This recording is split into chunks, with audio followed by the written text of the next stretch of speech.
jump on board if you're already there. And we're still jammed with all the phone calls. We're going to get to your phone calls here in 1 second. But right now we have Steve Helwagen ready to chat with us about the Ohio State Buckeyes, who kick it off this Saturday in Baltimore against the midshipmen of the Navy. Steve, welcome to All Bets Are Off. How are you, my friend?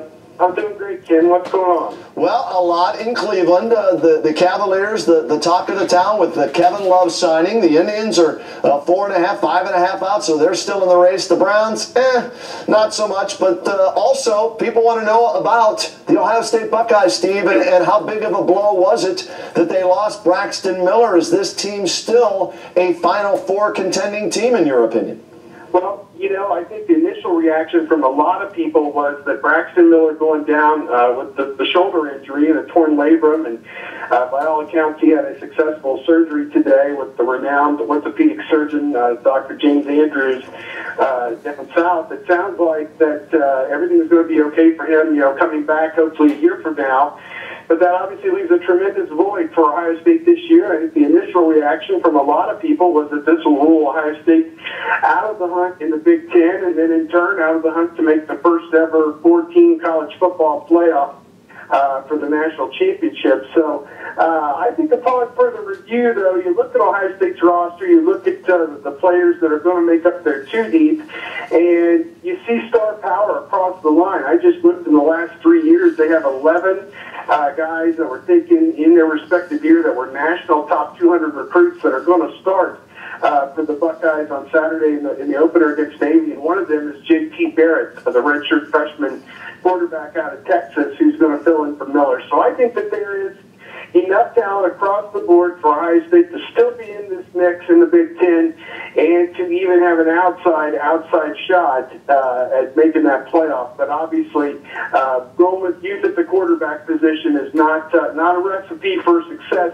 typically, but we'll see how it plays out for the Buckeyes. Steve, I'm not as optimistic as you, because I go back to when Terrell Pryor was a freshman, right? And he started that home game against Penn State, right? The 4th-and-1 play. They had the first, and then he fumbles the ball, and just the pressure of being, number one, a quarterback at Ohio State, 2, a freshman quarterback at Ohio State, and then 3, you're playing in Happy Valley for one game. You're playing in East Lansing for another game, so your 2 biggest games in the conference are on the road this year. I even with Cardell Jones, who's the redshirt sophomore, I just don't know if either one of those guys will be ready to handle that pressure. That's where my concern is.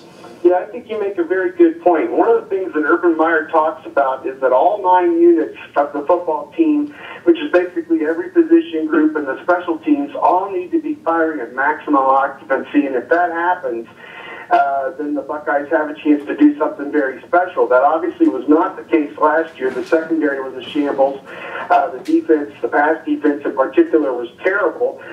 They feel that, but believe it or not, by getting younger, they're actually going to be better in the secondary. If you can understand that, you wouldn't think that at basically any level of football, but maybe some of the guys that they have replaced the outgoing seniors with, and Bradley Roby, will ultimately turn out to be better players. I guess we'll find that out over time. But in principle, the offense should again be very strong. I've read a couple of stories about how deep they are at running back and wide receiver in particular. They got a great tight end tandem with Jeff Hireman and Nick Manette. I think the hope from Ohio State's standpoint is you won't even notice who the quarterback is.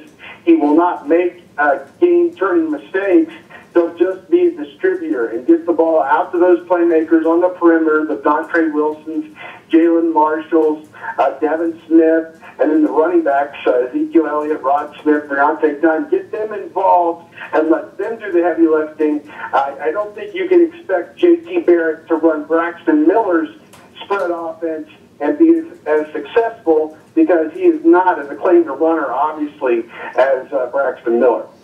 The term I heard you use and Urban Meyer use in describing J.T. Barrett, Guyton-esque, right? Or Guyton-ish. Guyton-ish, yeah. Guyton-ish, right? Do you see that? Is that a fair statement to make? He was the backup, but you felt good when he was in the game. You didn't think that they dropped off at the quarterback position when Kenny Guyton came in for Braxton Miller when he was hurt. So is J.T. Barrett Guyton-ish? That is a tremendous question. Yeah, Guyton last year filled in for the end of the San Diego State and played the balance of the California and Florida A&M games, and he was one of the leaders in the nation in passing efficiency at that time. And when he left, and Braxton Miller got back into the lineup. So, and that was in Guyton's 5th year on campus. He was a 5th-year senior, and even by Urban Meyer's admission, when they took over at Ohio State 2012, it was questionable whether they'd even retain him or not, just because he wasn't all that serious. He enjoyed being the number 2 or number 3 guy and not worrying too much about having to play.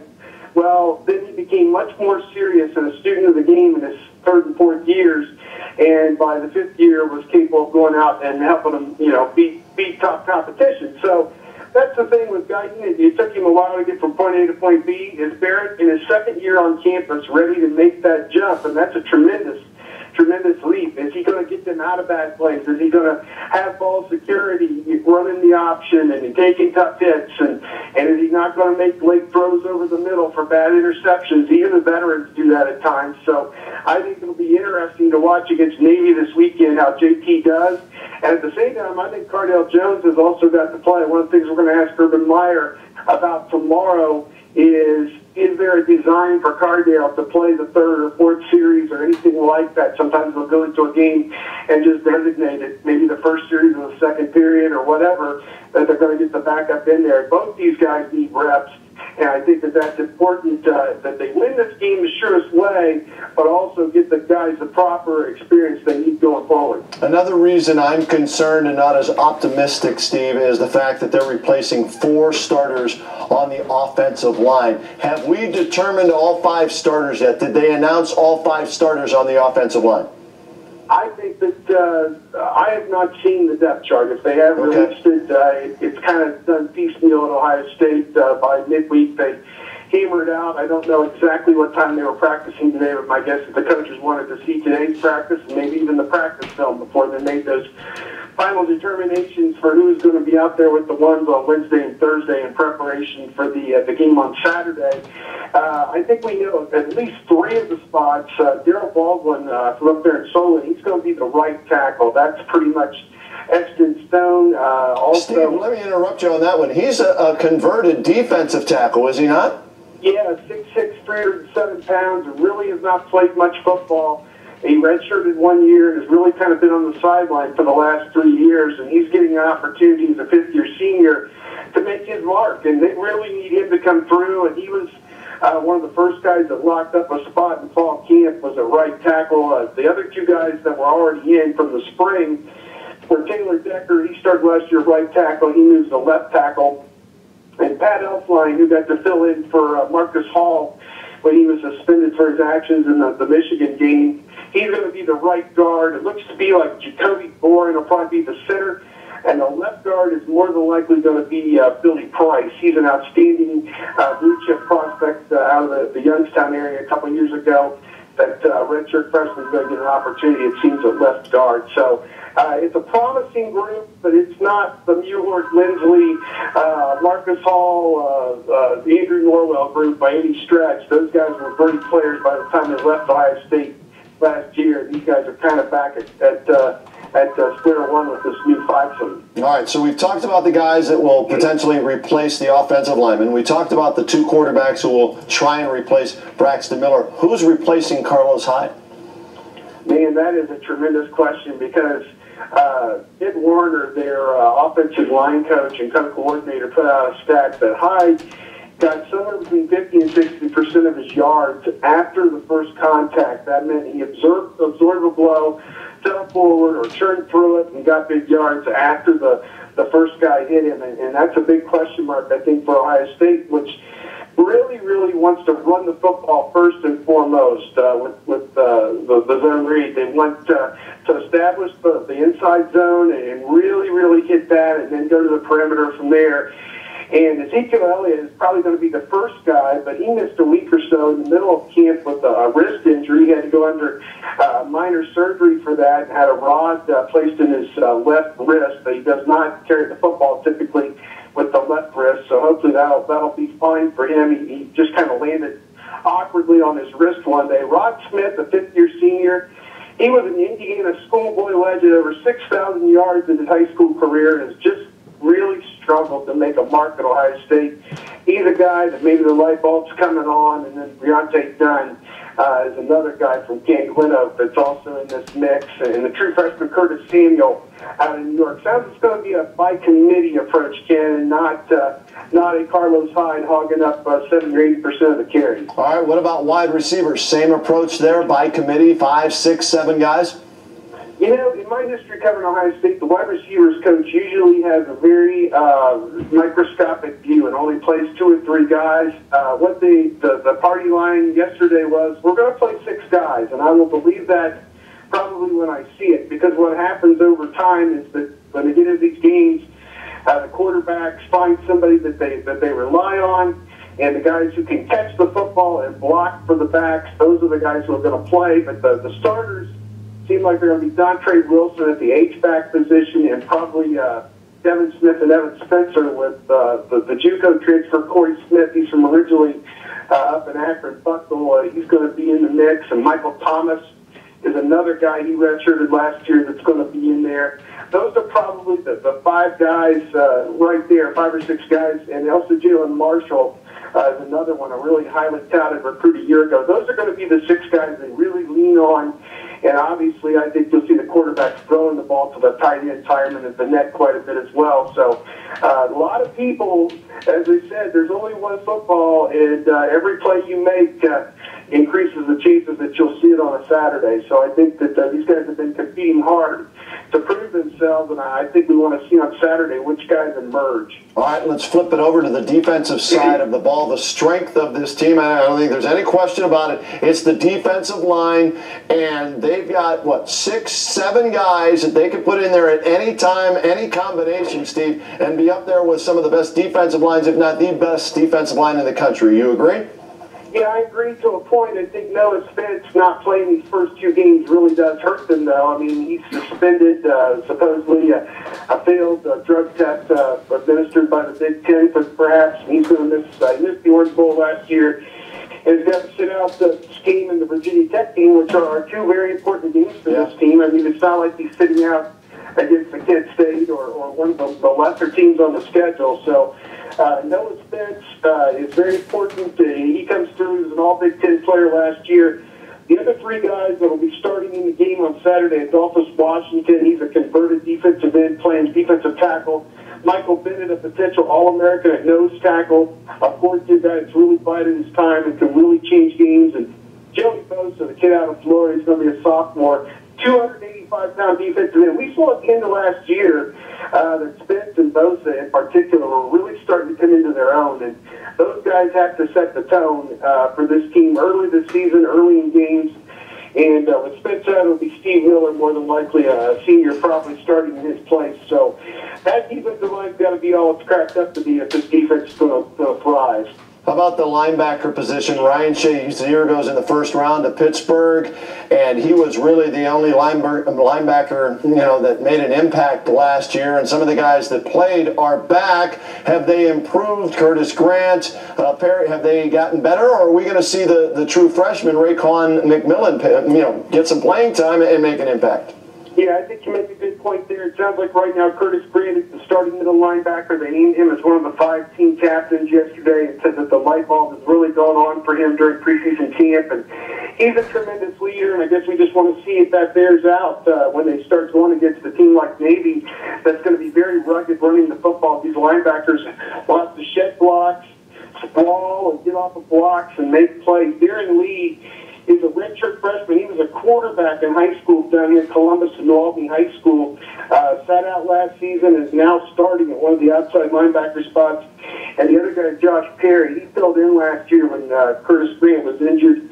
Did kind of a bang-up job. He was in on that safety that they had in the Orange Bowl, rushing the passer. So he's a big athlete, put on some weight, and he's going to make some plays. He could be the leading tackler on the team, I think, Joshua Perry, this year if he plays like he's capable. So you take Shazier out of the mix. It's a little bit different scheme, too. The position that Lee played is what they're calling a walkout linebacker, which will be kind of a hybrid nickelback and outside linebacker to where they don't have to take that player constantly on and off the field, and they can roll with the punches, regardless of down and distance. You won't see the nickelbacks come in quite as often, I think, for Ohio State now, and they'll play it straight with Lee and also Chris Worley from up there at Glenville. Those two guys are going to split time at that walkout spot. All right, please tell me, please tell me, okay, that the secondary is going to be better than it was last year, especially the last 3 games when they gave up like 5,000 yards passing. Yeah, plain speaking, it couldn't be any worse. And this starts with the scheme. Urban Meyer hired Chris Ash to be the secondary coach. His primary responsibility is the safeties, but the cornerbacks and the safeties now meet in the same room. And if anybody went back and watched what happened at the end of last year, you'd have the corners playing man, the safeties playing zone, and guys running unfettered. The backside screen, how many times did that kill Ohio State? Versus Michigan State, and versus Clemson, they all hit it against them for big yardage. So I think Urban Meyer looked at it and said no more of one group doing one thing, and he wants everybody on the same page. And that's where Ash came in. And obviously they lose Bradley Roby. They lost Christian Bryant mid-season last year. That was a killer when that happened. Yeah. The safety play was terrible basically from that point on.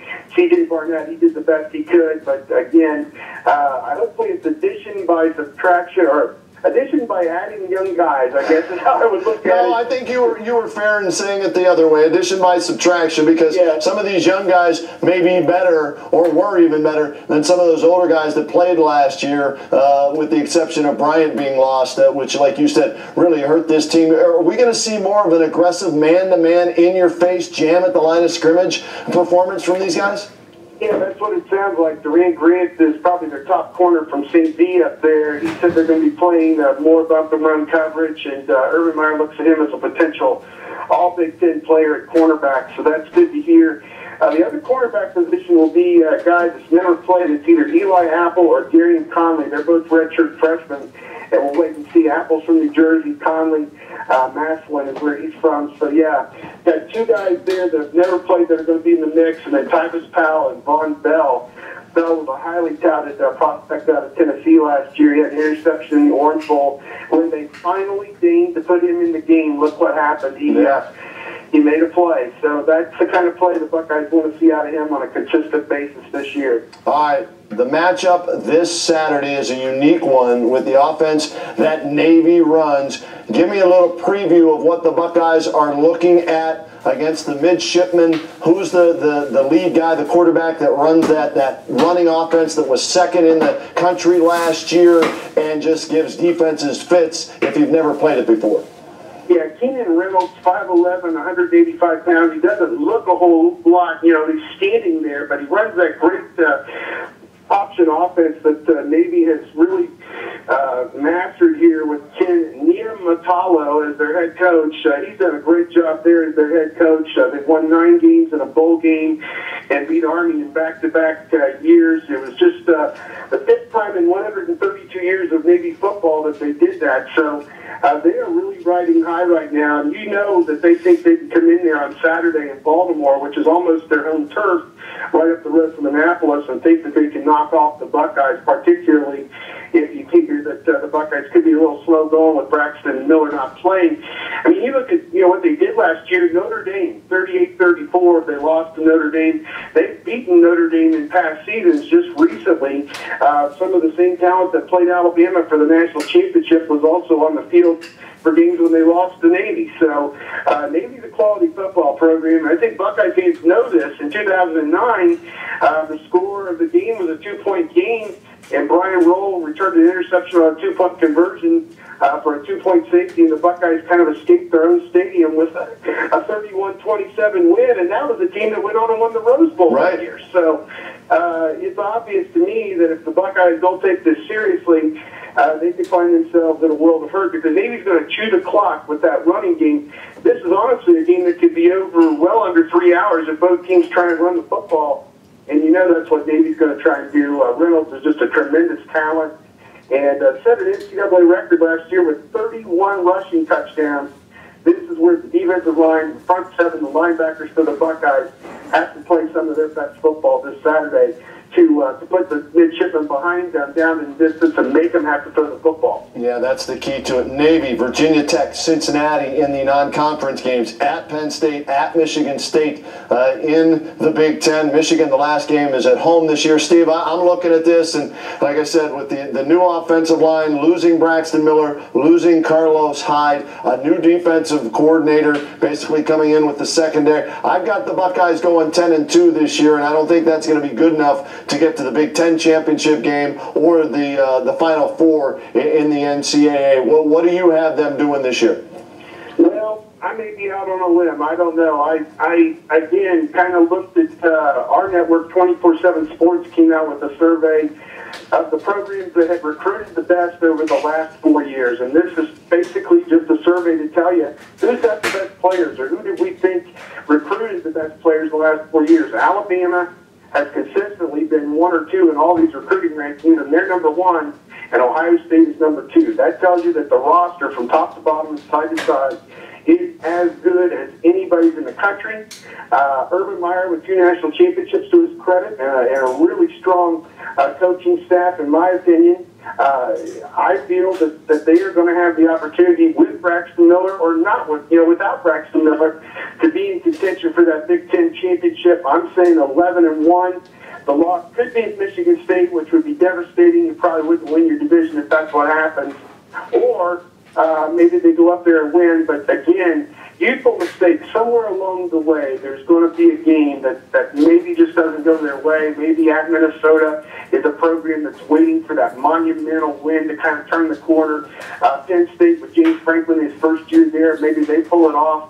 As upset as Ohio State is to play Michigan State, how do you think Christian Hackenberg and Penn State feel? They got drubbed at Ohio State last year, 53-14. If they could come back and turn the tables on the Buckeyes here, they'd love to do that. So, yeah, it's going to be a fun year starting Saturday, and then, of course, next week, the home opener, Virginia Tech, 8 o'clock. People are already camping out outside the stadium waiting for that one. Wow, amazing. Should be a lot of fun regardless of what happens. Love Buckeye football, and I love talking with Steve Helwagen about it. Check him out at bucknuts.com. Steve, real quick before I let you go, what's the latest article you have up on bucknuts.com? I wrote one today about Evan Spencer. He's a great story. Everybody knows his dad, Tim, was an all-Big Ten player and a captain, played in the NFL for a number of years, and now assistant coach with Tampa Bay, and wrote about how he left the Orange Bowl with a broken leg, and spent no one sees the amount of time these kids away from the spotlight have to put into rehab and conditioning, and he's worked very hard to get back and earn his spot back with the Buckeyes. And I think people are waiting to see if Evan can make some place for this offense. He's always been kind of on the verge of doing some big things. I know Dave Biddle on our site did a big thing on Dontre Wilson as well today. He's up from 170 to 190 pounds, and that means those arm tackles, when he was getting bumped to the ground and almost breaking that big one last year, he's going to run through those this year and could make some big plays for the Buckeyes, both receiving and in the return game. Those are probably a couple of the big things we got up there right now. All right, sounds good. People out there, check it out. Bucknuts.com. Steve Helwagen, we'll talk again soon as this season unfolds. Thanks for making time for us today, as always. All right, kid, take care. Steve Helwagen, bucknuts.com. I love bucknuts.com. Check it every day. Great information. The recruiting, stats, current information, depth charts, all that. If you're a Buckeye fan, you need to check out bucknuts.com. All right, we've got a half hour left here on All Bets Are Off. I've got phone